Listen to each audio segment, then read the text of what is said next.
President Joe Biden is one of the worst presidents in American history. He is presiding over a turgid U.S. economy that all but the wealthiest Americans are struggling to achieve any level of economic security in. When he isn't sleeping on vacation or licking ice cream cones, Biden spends most of his time dodging intense House Republican investigations into his alleged corruption and claiming that rival Republicans are the greatest threat to democracy. Meanwhile, on the international stage, Biden is presiding over the greatest diminishment of American power in the country's otherwise long history of greatness. As wars erupt across the arc of Eurasia, the world teeters on the brink of a nuclear-armed Third World War between the world's greatest powers, including a weakened United States over various hotspots, ranging from Ukraine to Israel to Taiwan. Unlike many other democracies, though, the United States has the resource base and human capital needed to be nearly completely self-sufficient. Yet, for a variety of reasons, few of them good, the Americans are increasingly exposed to the unpredictable ravages of the rest of the world. Biden weakened America for 3 years. The Biden administration has spent the last 3 years, under the aegis of protecting against global climate change, cutting domestic American energy production that has both kept the price of energy low and helped to better protect the United States from the instability that comes with being an oil-dependent nation. Under the Trump administration, the U.S. had become a net producer and exporter of fossil fuels, giving the United States considerable strategic advantages and economic freedom. Biden has effectively killed that. Due to these poor decisions by Biden, America is more vulnerable to the ravages that come with being dependent on foreign sources of energy.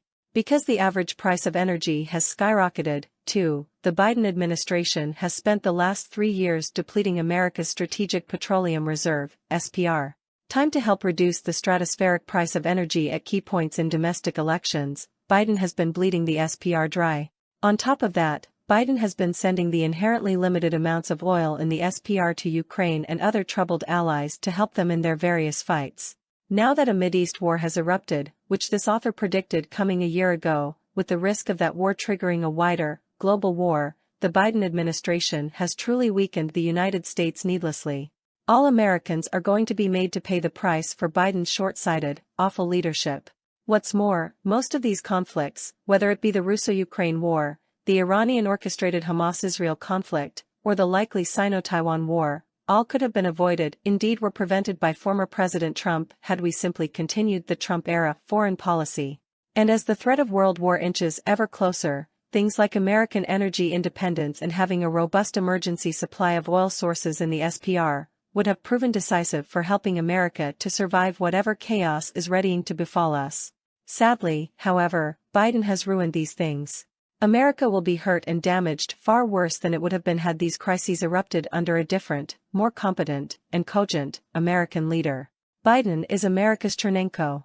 Listening to Biden's recent presidential speech from the Oval Office, most Americans were not reassured by the 46th president. All but the most rank partisans were left feeling uneasy.